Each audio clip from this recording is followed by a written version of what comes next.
El senador Jorge Enrique Robledo. Gracias, señor presidente. Bueno, primero para expresar también mis condolencias de mis conciudadanos, a mis conciudadanos manizaleños por el desastre de la noche de ayer, ¿no?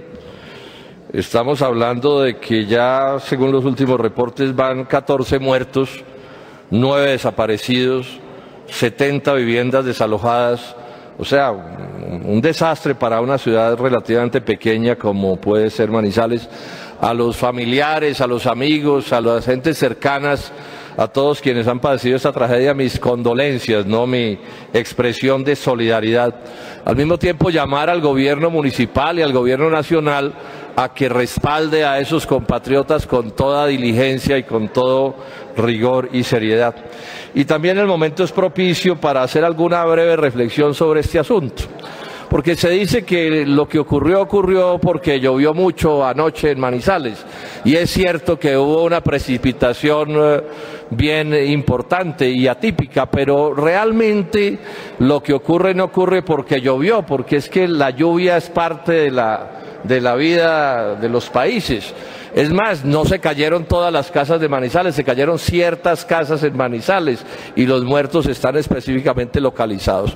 Entonces aquí hay que señalar que además del efecto de la lluvia, pues lo que tenemos en Manizales es un problema muy grave. Esta es una ciudad en una zona complicada donde hay varios miles de viviendas en alto riesgo que no deberían estar en alto riesgo. O sea, estas casas en buena medida se caen es porque no deberían estar localizadas en ese sitio. Quienes conocemos sabemos que la zona de Sierra Morena, por ejemplo, en la zona norte de la ciudad, o el barrio Persia, en la parte sur de la ciudad, en la ladera sur de la ciudad, pues son zonas de alto riesgo. Yo en algún libro de historia de Manizales cuento cómo por allá desde hace ya 100 años se empezaron a reportar los primeros muertos en Manizales por deslizamientos en la zona de la ladera norte. Entonces aquí también digamos que hay una falta de previsión, no se atiende el riesgo con la seriedad como se debiera atender ahí y en todas partes, y no se atiende el riesgo de deslizamiento ni el riesgo sísmico, que es un riesgo gravísimo en todo Colombia. El 80% de las casas de Bogotá no cumplen, de las construcciones de Bogotá, no cumplen normas de sismo resistencia. O sea, el día en que aquí haya un terremoto fuerte, podemos estar abocados a un desastre de proporciones realmente impresionantes.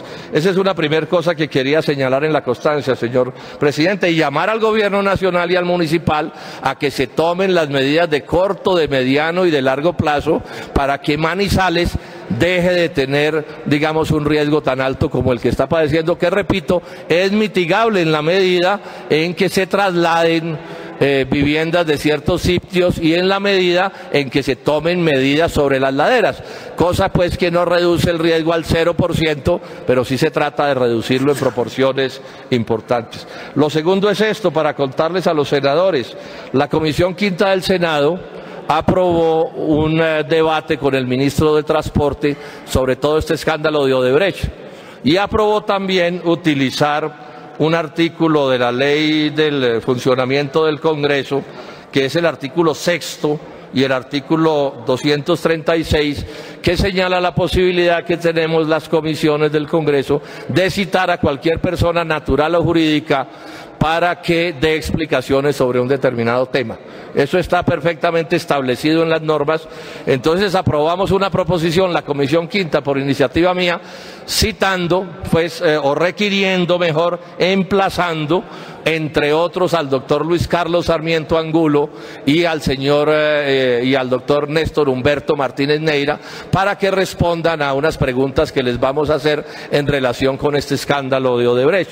Me han preguntado los periodistas de que si es obligatorio asistir, y digo que la ley es perentoria en señalar que es obligatorio asistir, ¿no? Dice que toda pregunta deberá ser resuelta y que la renuencia a responder será sancionada en los términos de la legislación vigente como desacato a la autoridad. Yo espero que estos ciudadanos, en una actitud pues de acatamiento de la ley, tengan el gusto de estar con nosotros un día en la Comisión Quinta hablando, representante Navas Talero, sobre estas cosas.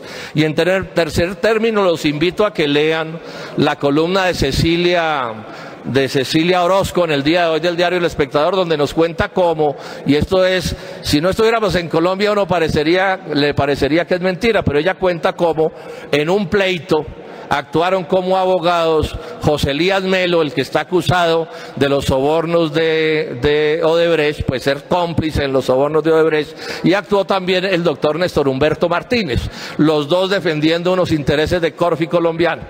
Bueno, al final terminó el proceso, y cómo sería la actuación de estos dos personajes que los jueces del Tribunal de Arbitramiento que falló le compulsaron copias a la Fiscalía para que los investigara penalmente a los doctores José Elías del Melo y al doctor Néstor Humberto Martínez. Entonces hoy estamos ante el espectáculo muy propio de Colombia. Yo creo que es único en el mundo, en el que supuestamente el doctor Martínez Neira, ahora ya como fiscal, tiene que investigar a su socio de tropelías y de violaciones de la ley en relación con esta historia que les estoy contando.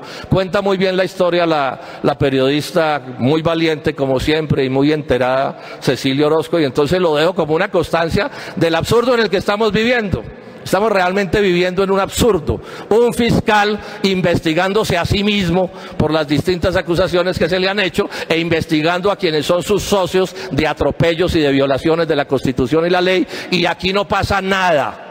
No pasa nada, el país no se conmueve como se debería conmover, y por el contrario lo que hace es una especie de operación de tapen para que estas cosas no se sepan. Bueno, de esto y de otros asuntos hablaré el próximo martes a partir de las 5 de la tarde en esta corporación, en el debate de fondo que voy a hacer sobre este caso, que lo he llamado La Verdad Total sobre Odebrecht. No más pedacitos de verdad, no más tricitos de verdad calculados para defender algo o molestar a alguien, sino que vamos a explicar todas las cosas que hay que explicar. Muchas gracias, señor presidente.